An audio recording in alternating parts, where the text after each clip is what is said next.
for the podcast, I'll cut out this awkward 30 seconds. So, 3, 2, 1. We are here, MLS Aces, episode 176. This is your host, Tom Sweezy. I am joined by the normal two guys you guys see on the top row if you're watching live or watching later on Twitch or YouTube. Jason, Sam, what up, boys?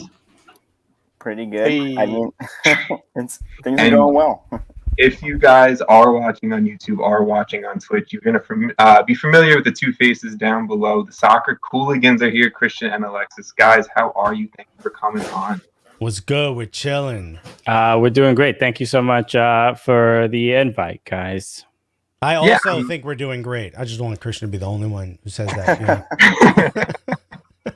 Christian's doing a lot today. He's getting us set up on Twitch. He's doing everything. He's letting us know that you guys are both great. You know, it's more of an hour thing, but yeah, no, Christian's also doing that. I mean, I first kind of wanted to start off this conversation a little bit by really going into like TV show aspect. Like, I've been listening to you guys on the podcast. I know, Sam, you've been listening for a while. Jason, I think you're a little bit of a newer listener, but kind of podcast wise, you guys started in the kitchen. Now you guys have a goddamn TV show on Fubo. How's that transition been? It's how all podcasts go, right? I mean, I think the reason it's funny because the kitchen thing gets brought up a lot. I had no other space in my apartment. I had a tiny apartment on the Upper West Side. But I think the point, if you boil down to it, Christian already had a podcast and I already had a podcast and we had done each other's shows. And there's something about Christian that is like immediately kind of like draws you in, you know, like he seems like a sweet person, but also super sharp and funny. And I'm very much the opposite. I'm super loud. I'm much more of a shotgun. Like I say a lot and hope some of it's funny. Christian, like he's like, why don't I just think of what to say? But I think one of the things that I found out from the episode that we did, we crossed over each other's shows. So we recorded one thing and put it on both of our shows. And I was like, oh, that worked really well together because my show was more of an interview and so was his. Mm-hmm. And it ended up being almost like just straight banter the whole time. Like we kept having to force ourselves to go back to the questions. So when NYCFC started, I messaged him because I knew he loved soccer. And I was like, hey, dude, it's super cheap to get season tickets, only $300, which is, you know, a couple thousand to a comedian, but within the window we can afford, you know? And we were both pretty poor at the time, but he was like, yeah, I can afford that. And as soon as we went to games, we made people around us laugh. And I said to him like, hey, you want to do like videos and a podcast and stuff? Like if people are laughing with us just riffing at a game, they'll probably be laughing if we do it on microphone. And as comedians, you're always looking for something to do during the day that builds the cachet of your comedy and like, you know, builds you a sort of a fan base or a draw so you could go on the road and sell tickets. And that was our only idea. It was like, oh, we'll get fans and we could go to MLS cities and people will buy tickets to see our show. And while they are doing that, and that's great, we somehow got a TV show out of it. And, you know, I hugged Christian. He didn't like it when we got the TV deal offer. But I picked him up and I spun him and I said, I think we're married now. Yeah. I mean, just to add to that, I mean, the transition itself, as far as like simply just doing a podcast and to doing a TV show is like the free form of like, let's just say whatever we want, do whatever we want is like gone. Essentially, we have to like break for commercials and we have a producer in our ear that's like, ask about this and talk about this and things like that. So that part of it was like, that part was a little bit weird because then it really felt like, oh, this is a job. This is like somebody else is like depending on this going well, which when we were simply having a podcast, that wasn't the case. Yeah, we couldn't pay our own rent. Now we're responsible for other people's rent. It's like, what? So it's been, you know, I think we adapted very quickly. And I think the Fubo staff adapted to us very quickly. You know, where a lot of the people come from like very traditional sports background, the ESPN and Fox and things like that. And then, you know, also like producers dealing with us while we're making like very dumb jokes and we're really and we're trying to layer it over you know, soccer stories and stuff like that. So it's been a fun thing where these like sports producers are now working on a comedy show to some degree, and now we're like we're all kind of transitioning into like, oh, this story is great, but let's find the comedic angle to some degree. And it's great to see that from the like a sports crew. Is there any type of like, I guess, hard sell that you guys have to do when it's like you're selling soccer, comedy, and then like, you know, at the end of the day, like just the dumb, funny jokes that you guys want to like throw in there? I think the biggest selling point is because if you think about it, we're pretty much trying to talk to the average soccer fan. So look, saying we're going to be also mentioning or talking even sometimes mostly American soccer does add a little bit of a hurdle for the average American soccer fan, which may mostly be either European or South American soccer fans, where we're like, no, come talk about the games that happen here. Sometimes I think the biggest hurdle is the fact that we're saying we're comedians, in particular, and trying to get guests. Like, telling, the head of media for insert MLS club here, hey, we're ESPN and we want to interview your players. They're like, great. Saying, hey, we're two comedians and want to interview a player. And they're like, what's the prank show about? You know what I mean? Like, I don't want my player to get hit with a cream pie in the face. Like, they think we're going to hit him with the seltzer. You know what I mean? Like, they just don't understand where we actually love the sport and we take it seriously. I think that's why it was so big for us when we got the NYCFC show, because to us, it validated us in the sense that, like, the idea that a club not just is willing to give us players, but is like, we want you to work with us. We like what you do. We see that you guys add value to, a kind of a stale content segment, because every club in the world does the exact same thing. Slow-mo of this guy hitting this ball or this lady hitting this ball. It's like, we get it. You're good at the sport. That's why you're here. What else is there? You're human beings. Yeah. Let's talk to them. The fact that a club came to Christian and I and said, we want you to do that for us, to me was like probably the moment where in my career, I felt like I got that blue check, like for me. I'm like, okay, we started in the stands and now we're here. Like, we're getting paid by them. Like, that to me, not a lot, by the way. Everyone continue to join Gully Squad. But, to me, it was like a moment where I'm like, we did it. I looked at Christian, hugged him again. He hated it. But I looked at Christian, I was like, we did it, Yeah, I mean, that's a fair point. Honestly, it's, like this show, right? Like the podcast we do, like this is very organized for us. And like I was talking a little bit about the You're also doing jokes, or are you being serious? No, I'm joking. But like we usually just talk about shit, right? And we get into a conversation 1 week about ducks somehow. Like, we don't even know how the hell we got there, but we did. This is super organized. Like, Jason and Sam, in, but we have questions and we're just trying to like be structured, because you also have 5 people talking on a podcast at once, right? But it's more of that free flow to the more structured of the TV that you guys are getting to. But you guys are also killing. You guys are doing a great job with NYCFC. You can tell now, like, clubs and staff want to come on your show and talk to you guys, and I'm sure you guys, you guys are very humble, and you can tell that, like, Christian, like, I know, like, I think it was like a year ago, I think I had a conversation with you, and I was at a point where I was at some like awkward like job, and I don't know, I was in a weird point in my life. I talked to you, and we talked about the podcast, and just always really helpful, always really humble, and I think that's why a lot of people gravitate towards you guys and your show. So I want to thank you guys for being kind of like that nice, like, light in U.S. soccer, and like a positive in U.S. soccer, because there's a lot that's been negative in U.S. soccer over the past 2 years. But I guess we can kind of dive into some actual soccer talk if you guys are cool with that. So, Christian, you've been a little quiet, so I'm going to talk to you first here. I came on here to say nothing. I wanted to make it quite clear. I have nothing to say to you guys.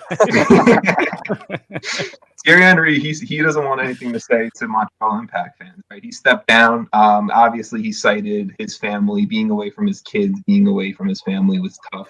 I mean, I was at a weird point with this. I really liked what the Impact were doing. I thought Thierry Henry was kind of building something cool with Montreal, with some youth and with some MLS vets. When you guys saw that news, so Christian, I'll go to you first. Really, I guess, how did you take the Thierry Henry stepping down news? It's disappointing, and even the note that he wrote felt sad. It felt like, and just so if people weren't aware, all the Canadian clubs had to play in the United States while they were because of COVID. So you're obviously, it's an uncomfortable situation for all the players. We spoke to Justin Morrow from Toronto FC. He said the same thing. It was just like weird to be in Connecticut for all that time. So I felt bad. You'd have to be a monster to not sympathize with what Thierry Henry was going through. If if he was able to have his family and visit his family regularly, I think he's with the club for a longer time. But I do disagree with the point that you're making about that you thought he was building something good. I do not think he was building anything that great. I don't think Montreal was really. I mean, I saw them play at CCL. We went to Costa Rica when we went to go see the NYCFC match, and I got to see. It's the only time I got to see Henry in person coaching. I don't think it was a good team, and I think it was going to be another rough year. And I think he saw that, and he was like, you know what? Why go through this struggle with a bad team that just barely made it into the playoffs? Because I think it would have been more of the same. So I think it was an easy way out. Here's why I disagree. He knows MLS. He played here for years. He knew the rules, the regulations. He understands how difficult it is. He called Montreal and said he wanted the job. Montreal didn't even start looking for a coach. Thierry Henry called and said, I want it. And you're like, all right, well, I guess you got the job. You know? What are you going to say? No, we got to interview a Canadian guy you've never heard of first. No, trust me, you're getting the job. And I do think it was a cop-out. I'll agree with Christian there. I don't know if he exactly said that, but I'm going to put those words in his mouth. Well, I'm not saying it was a cop-out. I mean, he had a very legitimate reason. Now you're throwing me under the bus, all right? Let me throw you under the bus. So it was a cop-out. I do think it was a cop-out because it's his way of saying, like, you know what, I want to go. I don't think he got what he wanted out of it. But, look, it's got to be difficult to not be able to see your family. But, you know, at the end of the day, he played here for years and couldn't go back to England and see his family when he was playing for the Rebels. So I don't think it's new for him. And he lived in New Jersey, which he lived in New York, or at least he was staying in the Jersey area because they're playing at Rebel Arena. Wasn't Montreal playing at Rebel Arena? Yeah. He lived there for years when he played for the Rebels. So he understands the lay of the land. He probably still has his condo in the city. Like, a lot of this just doesn't make sense to me. What I think happened was he realized, like, this club isn't serious. And I think that's what the issue is. I do think he was starting something good had he been given the chance. And I think he realized the club isn't serious about moving forward. They're taking baby steps where I want to do something more. I'm getting interest in Europe. Why sit here and let myself suffer for another year when I could just go there, be a pundit, have an easy life, make a lot of money, and then when a good job comes up, I can take it and I won't have to wait. The fact that Montreal didn't let Bournemouth talk to him was, to me, the moment where he was like, all right, I'm done. Because the only reason I came here was to build cachet to move back. And I think he realized, I already got that cachet. I don't need to be here. See, Alexis, this is why I'm talking to you and not Christian, because I agree with everything you just said. No, what he did this offseason, right? He went and he spent like $1 million in TAM on Georgi Mihailovic, right? And then he goes and he gets out Kamal Miller from the expansion draft, all that shit. Like, he was doing stuff. And then, yeah, I think, to your point, Alexis, like, Bournemouth, like, that whole conversation being cut off, he was like, okay, like, bye, like, you know, I'll make it on my own terms, and he's going to be managing Bournemouth come this summer. I mean, like, that's what I think, but yes, I'm sure there is also the family aspect, which just sucks because, I don't know, Thierry Henry in MLS is just also cool. Well, look at Patrick Vieira. When he went back to France, he said he was going to go visit family at a family emergency. Okay. You were saying France, like it's not a real place with the quote. Supposedly, never seen it on a map, boys. So he went to Eastern Barcelona, as far as what I call it. No, he went to France to visit family in a family emergency, and apparently during that family emergency must have happened in the offices of Nice. You know, he also fit in a job interview. Like, this seems to happen where it's like the European players don't want to offend the fans here. So they're like, well, no, I went back as a family. And they're like, well, you're wearing all clothing of this other club. Oh, yeah. Well, I was out here. I also got a job. But nothing to do with you, you know? Yeah, it's what my family wanted. That was the emergency. They wanted me to get this job, you know? I don't disrespect my mother, you know? My mother gave me this. She bought it for me, and it just happens I now work there, you know? I mean, look, it's I don't know. It's interesting. I think, like I said, I think we're going to see him managing Bournemouth, or at least some other Bournemouth level team, right, within the next few months. It's only inevitable, and you know, with Vieira, with guys like that, with Tata Martino, it was just kind of like MLS was a stopgap for them, and just kind of prove themselves a little bit, go on, and you know, just finish out the rest of their coach, or I guess start their coaching career. Yeah, and now it's cool for coaches with big names before they became coaches to start in the championship and work their way up. Rafa did it. Steven Gerrard is I mean, Lampard did it. I know Steven Gerrard is in the Scottish Premier League, which is essentially the Championship. Sorry. You know, like it's okay for them to not start in the Prem and work their way up. I think it's fine. I think Thierry Henry is going to do the same thing. Yeah, I mean, it's you know, it's like the hippie movement. It's like not the hippie movement. I can't think of it. Like, I don't know, whatever. It's you just. I was really interested as to you were going to tie Woodstock into Woodstock's actually a club in the English Championship. There you go. Woodstock United. We've also seen some other people leave Major League Soccer, and I guess more out of people rather than an entire organization. But Sacramento Republic, they were supposed to be joining MLS in 2022, but one of their investors, or I guess the investor in Ron Burkle, decided to step away from the Sacramento Republic, kind of that whole project joining Major League Soccer. It pretty much seems that this move is dead. I guess, Christian, I'll go back to you here. Don't make me, you know, pick wrong for going back to you first. He had to leave the project because he wanted to reconnect with family. Okay, I mean, what do you know? You guys must be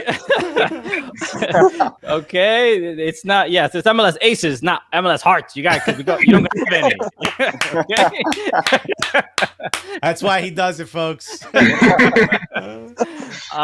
We actually haven't even talked about this on our show. We'll probably talk about it next week, but it was a bit of a shock. It's very disappointing. I usually always when it comes to MLS clubs, especially this year, last year we weren't able to go to games or anything like that.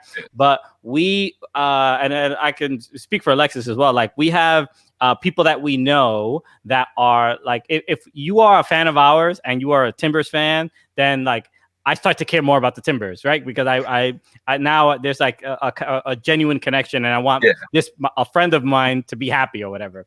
And we have a comedian friend who is a Sacramento Republic fan from Sacramento, and Kevin Sparks, and he did a stand-up show that I used to host, and his family came, and his dad was in a Sacramento Republic hat, and I was like, hey, you guys won the USL. And he's like, yeah, we're gonna be in MLS soon, and then now I'm like, oh my god, what's Kevin's dad feeling right now? Yeah, so I'm like really worried. So I know that's who I feel bad for, the Sacramento Republic fans.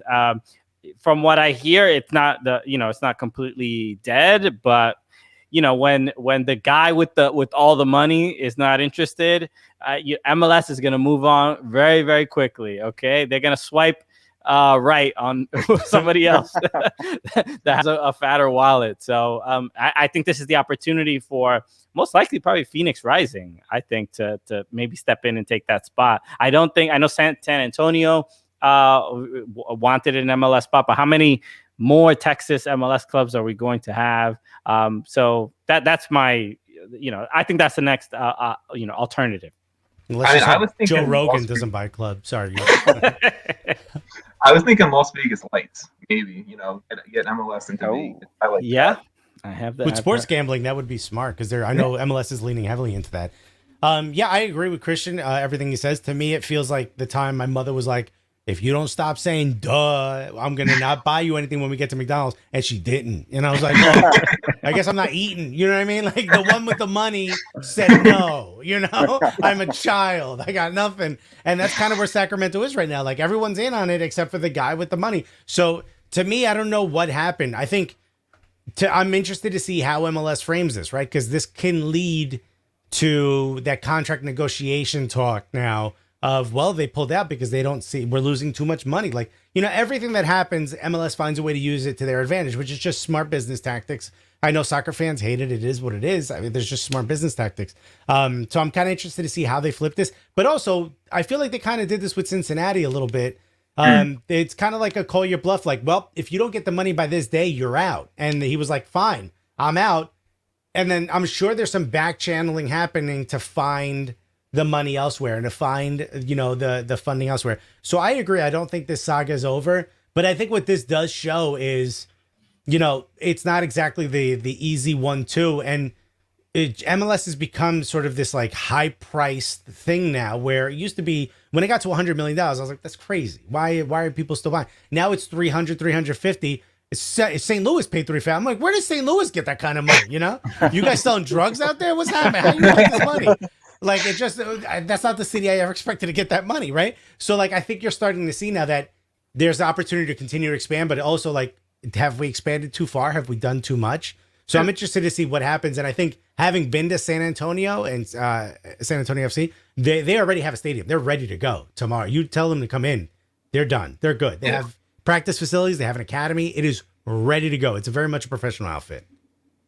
I mean, look, I don't disagree. I like San Antonio, like what they do a lot. And I mean, I think it's going to be interesting to see what happens. It could be a Cincinnati, unless it could be in Miami. Look, David Beckham drew out a decade worth of starting up this team down in Miami. But I've done enough of the talking so far on this podcast. Sam, I will go over to you, bud. Yeah, awesome. Hey guys, I'm going to talk now instead of Tom. I was wondering what you two did. I was like, we're just like here. We're just along for the ride, Just a lot of nodding. Yeah. That's just a lot of nodding. You guys are doing great, though. Thank you. Thanks for doing our jobs this week. Yeah. Well, thank you for being our guests, you two. Awesome. All right. So guys, MLS has dropped a lot of their jerseys for the upcoming season. Who do you guys like? Who do you not like? Besides, like, obviously NYCFC. I know Tom's a big fan of that. I assume you guys are too. Who else do you guys like? NYCFC is super classy. I love it. We have them. I don't have it right next to me, but we have them. Looking at them in person is to say, like, this is a kit you can wear super casually wherever. I see the Space United FC said LAFC. LAFC is great, but it's kind of always the same thing. It's classy. I like it, but it's kind of always the same thing. I like those slightly wilder ones, like the one Christian has behind him from Philly. That, to me, those are the kits. That's what we should be doing. Those are the kits that's going to get people in Europe and in South America to want to wear it because they're a little bit wilder. They stand out. They seem like a little bit of a grail piece, Like in 2 to 3 years, people are going to be like, man, I wish I would have bought that kit. Like, oh, look at this kit on classicfootballshirts.co.uk. Like, those are the kits that I think will make a bit of a splash in the future. And just in the present as well. So that's the kind of stuff I like. Yeah. I mean, I like to pretty much stick my answer. That's why I put that up there. That Philly Union kit is nice. I mean, no one's really done anything too crazy, right? Is there anything that stands out for you guys? I mean, all the ones I've seen at San Jose's is like an homage to the 2001 kit, and that's that one's pretty straightforward. Who has the Galaxy throwback? Galaxy throwback. Yeah, that one is that one. But the back is all black. It doesn't have the stripes on the back. Is it? I didn't see that. That kind of drew me out a little bit. Yeah, okay. Weird. The Revolution kit is basically white. I don't know what they have. They have some sort of like grayish image in there. That's an homage to the fan base. No, I'm joking. But the one thing, if you look at the Revolution kit, there's an L in it. There's an L on it. Why would it's the fan base still? It was an oversight. That's an homage to their 2001 season. But no, yeah, I like nothing really. Nothing's been. Oh, the Timbers kit is at least like a little bit different, right? It has the two kits put together. So I like the ones that are a little funkier. So I would say my two favorites so far have been the Union kit and the new Timbers kit. I feel for sure.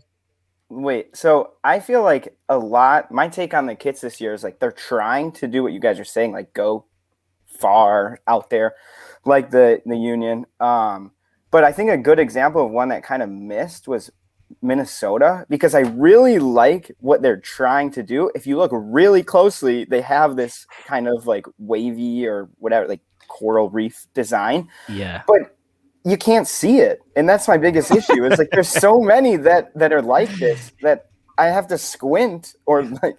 Yeah. And I'm pulling it up now. Yeah, it's like I haven't seen it. When I saw the photo, it's just like, okay, this is it's a blue kit. Blue. It's a blue kit, and then you look really closely, and you're like, oh. It's same thing with Inter Miami. They have like palm trees. Yeah. But you can't see the palm trees. I said this to Alexis. I mean, they should have put an outline. What else is in this kit? I just see blue. Exactly. I'm That's not the even issue. playing with you. Is it the texture? There's like a I don't even know how to get like a great picture of it because you literally have to zoom in to like each string. I love. They're calling it the river kit. Yes. Well, rivers are blue. I don't know. Yeah, I can sort of see it. Honestly, I'm looking at it right now as well, and I'm like, oh, it's like someone needs to iron this shirt. You know what I mean? Like, but it's that's the design, right? I think that's what the photo of what's that? Bao? What's his name? The dude on Revolution. It looks like he's wearing a wrinkled shirt, but I think it's Gustavo Bo. Gustavo Bo. Bao. DC United also does this. They have like this camouflage. Yeah. It just looks white. It's supposed to be marble, like marble statues in DC, which I think is an awesome concept. But again, it looks like a dirty T-shirt. Should have been closer to like the Arsenal marble. Yeah, well, let's not steal Arsenal's marble.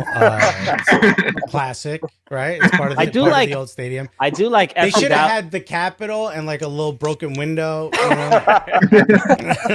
Just memorialized. Just what it's what we're known for. I do like FC Dallas's kit. It's also maybe a little too subtle, but at least it's like a charming kind of design. It has like the little colors, like little lines. It looks like a airport carpet. You know what I mean? like a casino carpet. Yeah. I also let's give all these teams credit for not just having white tees. Can we also do that? You know? Yeah. I mean, again, some of them look like a sweat stained T-shirt, like me back in like the 4th grade. But I mean, it's okay. I guess they're trying. Just it's orange in the armpit. You're like, I don't think this is a good idea. Oh man! All right, so moving away from jersey talk, as much as I love a good jersey talk, we're talking. I want to talk to you guys about. I want to talk to you guys about the January transfer window, and we saw like guys like Jordan Morris and Paul Arriola go to Swansea, Daryl DK go out to Barnsley, and having some success. RIP Jordan Morris yet again, but DK's having a great start over there. Who do you want to see like that U.S. men's national team, like youth kind of guy in MLS? Who do you want to see go over to Europe next? Is there a guy for you?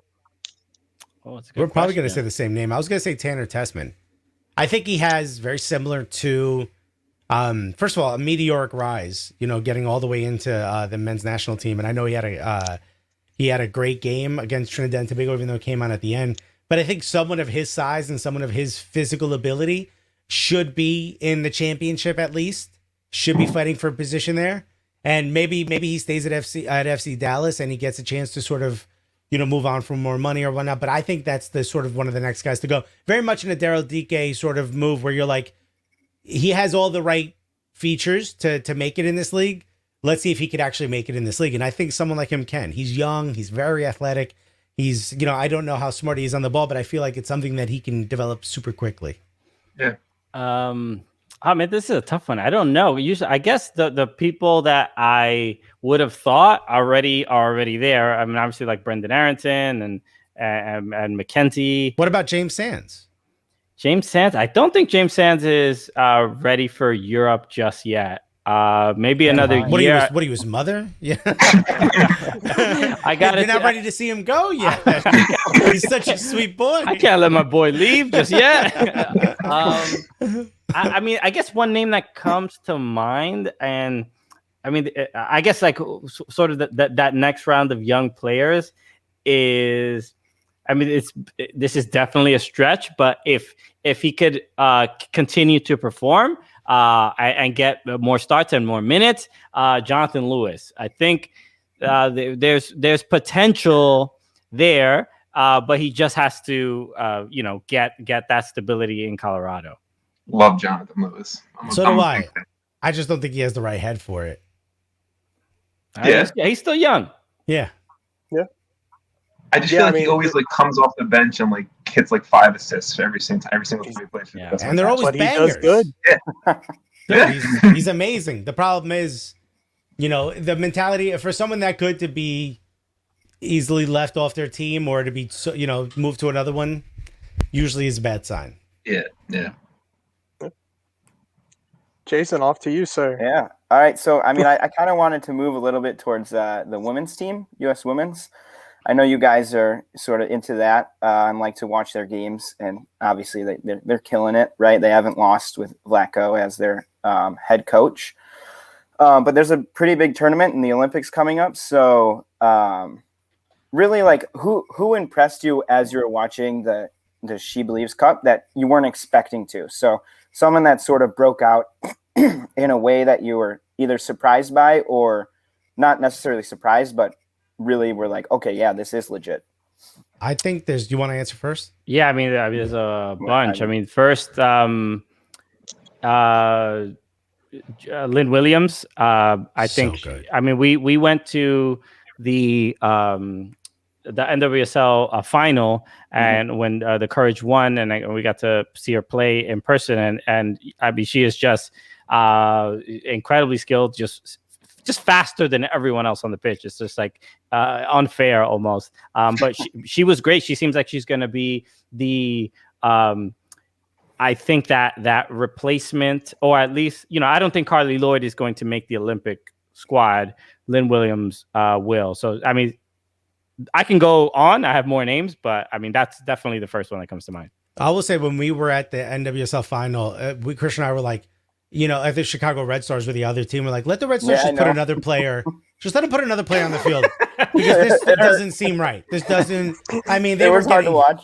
They were getting burned. But I think for me, and maybe it wasn't during the She Believes Cup, but just before the She Believes Cup, during the friendlies, Kristie Mewis is just what a. I don't know if it's almost a shame that she's coming off the bench, because I'd love to see if she's more than just a change of pace, which she clearly provides. Yeah, but there's something about her that, and it's part of it is a little bit of a thing of like a tenacity of like, I don't know if she gets embarrassed to be taken off the ball, so she's so aggressive to get back, or if that's just her training.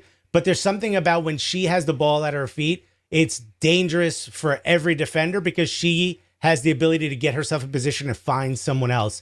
And I don't know if she's necessarily like an assist machine, but her with the ball going down the wing, you might as well just go ahead and start putting another one on the board for the U.S. You know what I mean? Because it's just so much fun to watch. And so to me, Kristie Mewis, to come back from an injury 8 years later, still get back on the team, and to look as good as she does.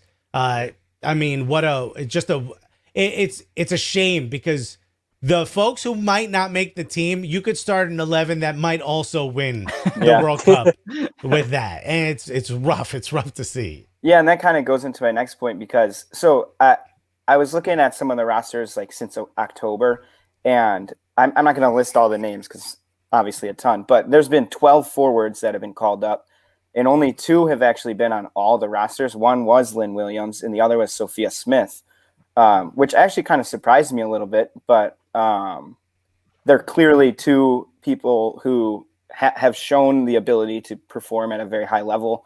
And I mean, with Sophia Smith's case, she's, I think, 20 years old, 19. So obviously a very long career ahead of her. But then, I mean, if you look back at other Olympics, like you get 18 players, and Jill Ellis had two keepers, 6 defenders, 6 midfield, and 4 forwards. And if you're starting to look at all of these players in these lists, it is terrifyingly hard to like. Yeah. I'll write down a name and I'm like, but then there's this person. I have to scratch it off, and then it's just like a pile of scratches. So I guess maybe like name 1 or 2 players who you think like maybe are either unexpected, or like Lynn Williams could be one, where Lynn Williams, I agree. I think she will make the team. I think Vlatko really relies on her and sees a lot of the way he wants to play. She's a very good piece for. But like, who are some other pieces who you think might be put into that squad that maybe were unexpected? Oh, okay. So like on the bubble players. So this might. So one player who I think is going in, but I could see her being left out is Katarina Macario, just for the lack of experience with the U.S. Women's National Team. Obviously, she's just a couple months in. But I want to see her play. I think she'll be great. I think Midge Purse. That's who I was gonna say. Is the one I'm like, oh, I could see her being left off. It would be Here's disappointing. why she might though. She could play forward. She could play midfielder. She could play defender. It's like another Crystal Dunn. Yeah, just a Crystal Dunn. First of all, just put a microphone on her at all times. She's incredible. But yeah, Midge Purse to me is just why would you say no to someone who literally you could put in everywhere except goal? You know what I mean? Versatility is a huge plus for her. She might not get a lot of burn, but she'll be there. And I agree with you with Macario. It's a shame too because she made the switch. You know, whenever someone switches from one country to another, I almost feel like indebted. I'm like, well, you gotta let them start, you know. But for someone like Macario, I could see that. I could see it just not being her time just yet. I feel like she just maybe hasn't had enough time since the switch. Like everything's kind of happening so quickly, and obviously, you know, she's going to France. Family. So she says, yeah. Actually, I don't know if you guys just said it on Twitter. She's now the manager of Montreal. So what a wonderful turn of events.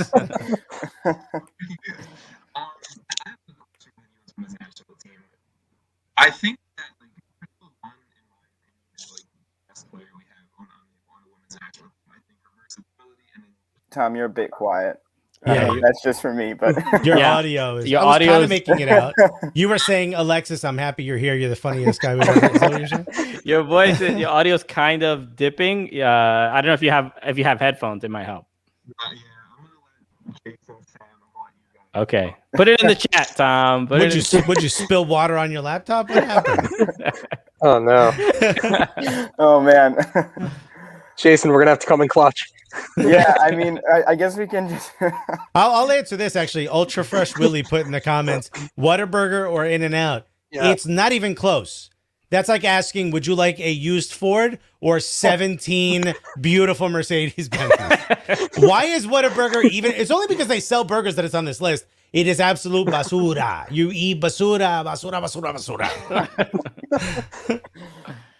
Yeah, In-N-Out is good, but I feel like I'm going to make people mad by saying I don't think it's, amazing. It's not. It's fun to eat. It's overhyped. But is it fun to eat? I mean, it was fine. Like it wasn't like a life-changing experience. I'm gonna say everyone makes it out to be. I don't know you well enough to say this. I think you ordered wrong. Look, I'm throwing you under the bus, but I'm gonna say you ordered wrong. You know why? Because the first time I had it, I'm like, what the hell are you people talking about? I ordered wrong.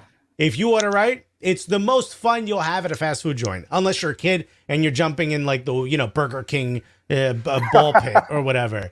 But Whataburger is a straight up subpar on every level. Even the lettuce was bad. I'm like, how'd you fuck all this up? Can we curse? Like, there was even country music playing, and I'm like, why? Like, you can't get even the music right? You know? I ordered a small drink. The small drink came with handles. It's so big. You people are gonna die, okay? And this is a fat guy saying it. A small soda shouldn't be 700 ounces. I just wanted a small soda. Why did you give me the Champions League trophy? Yeah. Tom's dying over there, but we can't hear him. So we'll just move on. I'll do the next question, and Sam, you can do the last one. Sounds good. So what are like some of your guys' favorite guests you've had on the pod over the last, or even the show now, a TV show, but over, I guess, the last couple of years? That's such a great question. I mean, Landon Donovan was such a huge moment for us. Just because of how great he was with San Jose Earthquakes. I mean, I'm only kidding. It was because of the 2010 World Cup goal. But to me, I think it's still Allie and Ashlyn. Yeah. Just everything it took to get the Allie Krieger interview, and then to have the friendship we had, and the next time she saw us, she just like ran up to us like, my buddies, and gave us a hug. It was like, we're connecting. It's like Christian and I always wonder, like, do people even care that we're comedians and we're trying to be funny? Like, some people may think like it's a lot, but they were just so, like, they were so giving. And during the beginning of the pandemic, when it was so scary for everyone, they're like, no, we want to come on your show. And I'm like, you think we could get both of you at the same time? They're like, we'd love it. And it was just like, they could have said no so easily, and they jumped at that opportunity. And I think it really set the pace for what our show became during that lockout period. So yeah, I mean, literally, I was DMing players like, I know you ain't busy. Like, you can't say no to me now. The country's basically made it so you're not, but you have to now come on my show. And they were the first to like, they didn't need any pressure. They were like, we would love to do it. Oh my God, yes. Yeah. I mean, there's just obviously so many, and it's crazy. You know, we were talking about this maybe a day or two ago about like it took about 2 years for us to even get one player on the show, like to have an active player when we started the podcast in 2015, and that was Juan Agudelo. He was the first one, and then from there, I mean, it just snowballed. I mean, just this week.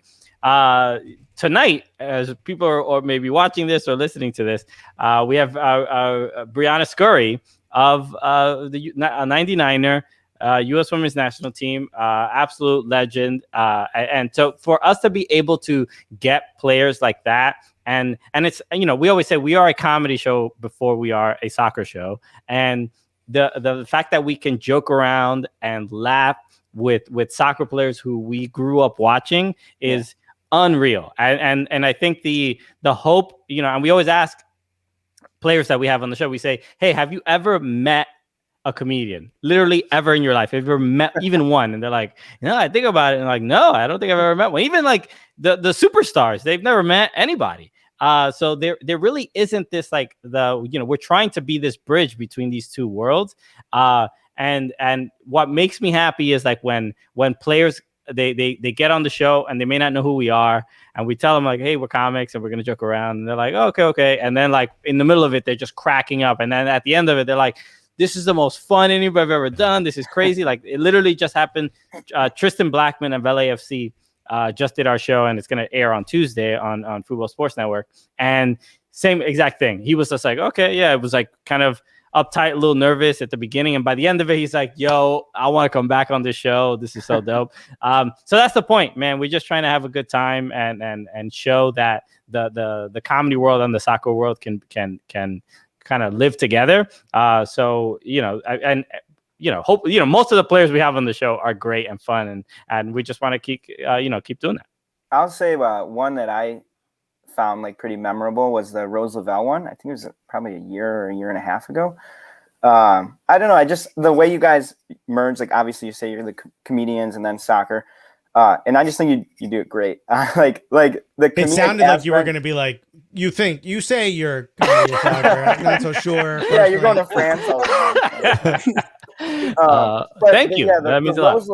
The Rose Lavelle episode really stuck with me and was like one of those that kind of introduced me to you guys a little bit when I first started listening, and I was like, oh wow, like this is a way different, fresh new take on just like actually listening, because I listen to other podcasts and even in like NBA podcasts, and sometimes you just get the interview like question answer, and it's fun, like I'll listen to it because, you know, maybe they're talking about something interesting, but the comedic aspect is just, it's great. Honestly, it's like kind of and the Rose Lavelle, because that was a tough. Oddly enough, this headband that I'm wearing is the one that Rose Lavelle gave me in that interview. That's awesome. Well, I knew.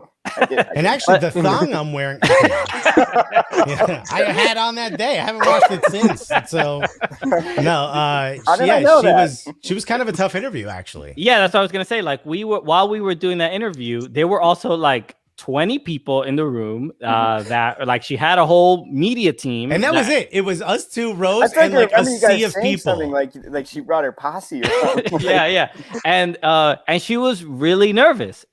She hadn't really done many interviews. And you know, this was right before the World Cup roster is announced, so she can't really say, I'm on the World Cup roster, I'm ready to get out there. She's like, you know, she has to do the thing of like, I can't wait to see who's going to be on that list or whatever. But she was like a little bit nervous. And one of the things that we always deal with is like, for the outside of that particular interview, we usually don't know what the audience response is. You know, we're stand-up comics. We're used to knowing like if the joke worked or not. Mm-hmm. And for most situations, we are talking to somebody. It might be fun or whatever, or it might be uncomfortable or whatever.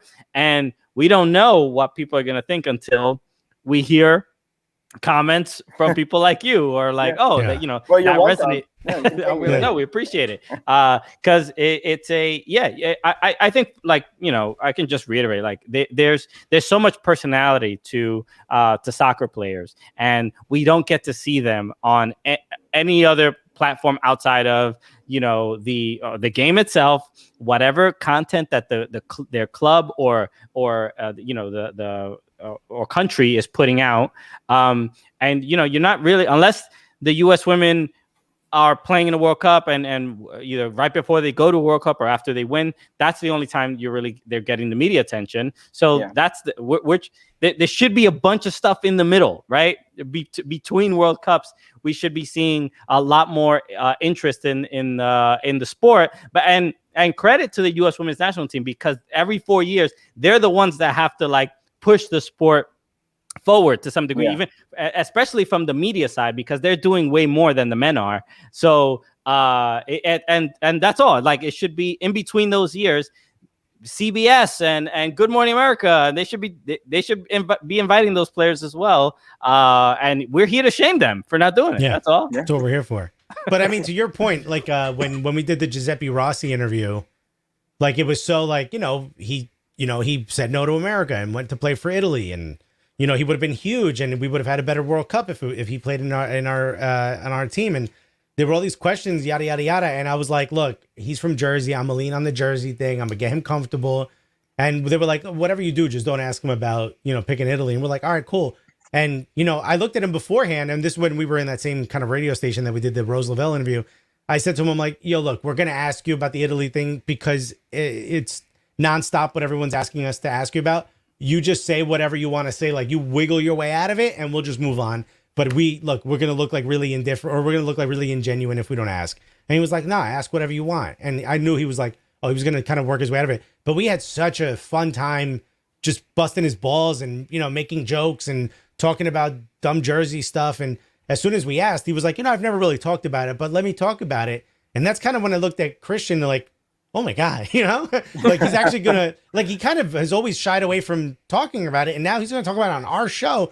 But I think that was one of the moments where I'm like, okay, this is where comedy has a place, because this isn't a gotcha interview. And this isn't about, asking you about the formations and the X's and O's. This is a fun, laid back conversation. Yeah. And if you feel comfortable enough to talk about something that you've always felt not uncomfortable, but didn't want to say the wrong thing about, but you feel we're the right place for you to say it, that means we've hit a nerve with you, and our mission has been met. Like, we've made a place for soccer players to come and just be themselves.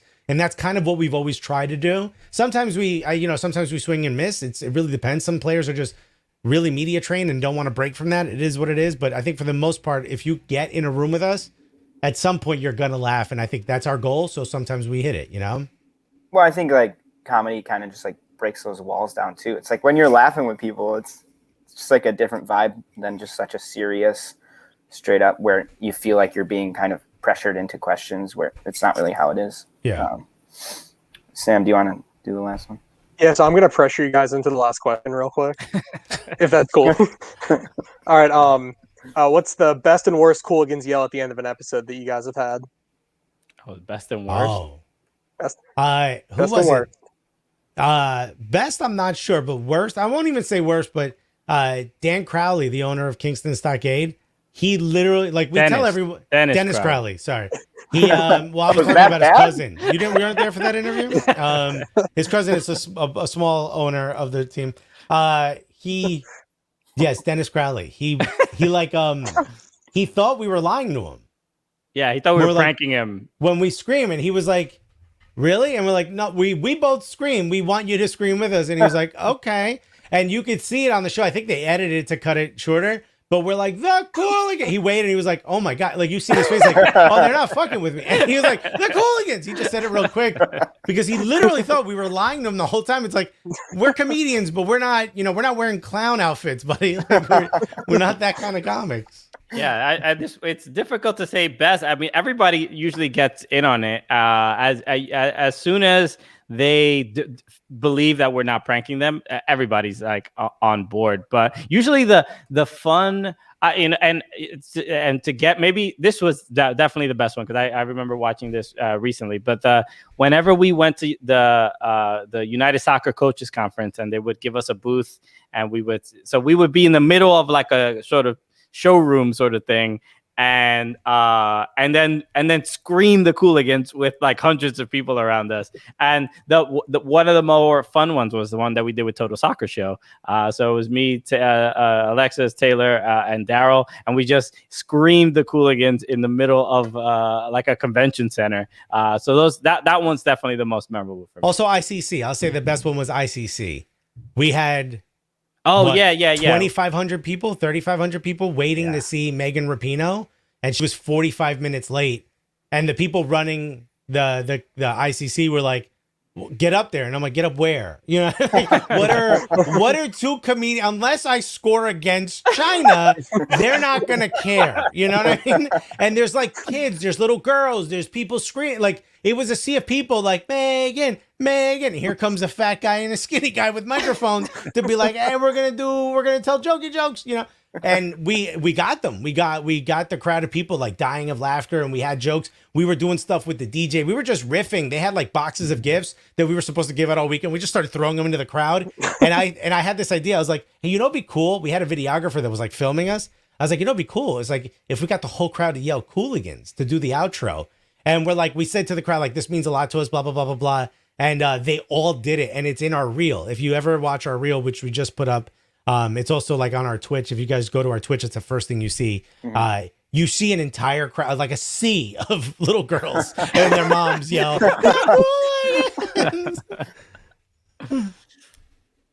That's incredible. Oh man. Jason, do you have anything else to add? Not you, Tom. I'm sorry. Yeah, Tom, you have to like go down to your little computer microphone and scream. Yeah, can we test Tom's mic? Is it back? Tom, you work? Hello. No. Yeah. That's good. Oh yeah. Okay, we get you. Okay. I actually knew it was working long ago. I just didn't want him to stop. Whenever you guys not to talk, No, you got to stay closer. Tom, lean into that mic. I have to do this the entire time. Yes. Fuck it. Okay. Well, I mean, thank God it's the end of the interview. Thank you guys. It just died again. Yeah. Basically, just wanted to say thank you guys for coming on. Like, we really appreciate it. This was a lot of fun. I know, Tom, you can't hear him, but he agrees. So he's nodding. No doubt. Thank you for having us on. We appreciate it. And I know you guys put in a lot of work. Like Tom mentioned earlier, I think we spoke maybe about like 2 years ago. We had a long conversation about just like the struggle. It is difficult to find the motivation and energy to keep going when it comes to working in soccer and things like that. But just the consistency is key. It's the only reason why we survived through comedy, survived in the soccer space. So just keep going, guys. I think you have to be confident enough to keep going and believe what you're doing is great. You have to be naive enough to think it'll work out. You have to be scared enough to think it might not work out. So you try harder to keep going and keep getting better. And I think that's significant. Be your own hardest critic. And the last thing I'll say is just people have said to Christian and I, the only reason we hated you guys, people have told us they actively try to stop us from making money. Like they try to stop us from getting gigs and stuff. And they said, but at this point, you just won't go away. So we're going to work with you. Like there is, and which I kind of appreciate. I'm like, I'd rather you be honest with me because I always knew that about you. But I think there's something to be said for just not going away. Like eventually someone will hear it and go, hey, you know what these guys should be doing? And either they'll give you great advice or they'll give you a gig or something will happen. But there's just something great about, and also we have fans that reach out to us and say, like, even when no one was listening, someone was like, hey man, you got me through a really hard time. Hey, that 4-hour episode was amazing because I was having an argument with my girlfriend and I needed to just sit in the car for a while. And like stuff like that, like you just never know who's actually listening. So I'm glad you guys are doing what you're doing. Awesome. Thank you so much. That's it, honestly, for the episode. That was episode 176, I think. Yeah. So thank you. Yeah, we appreciate it.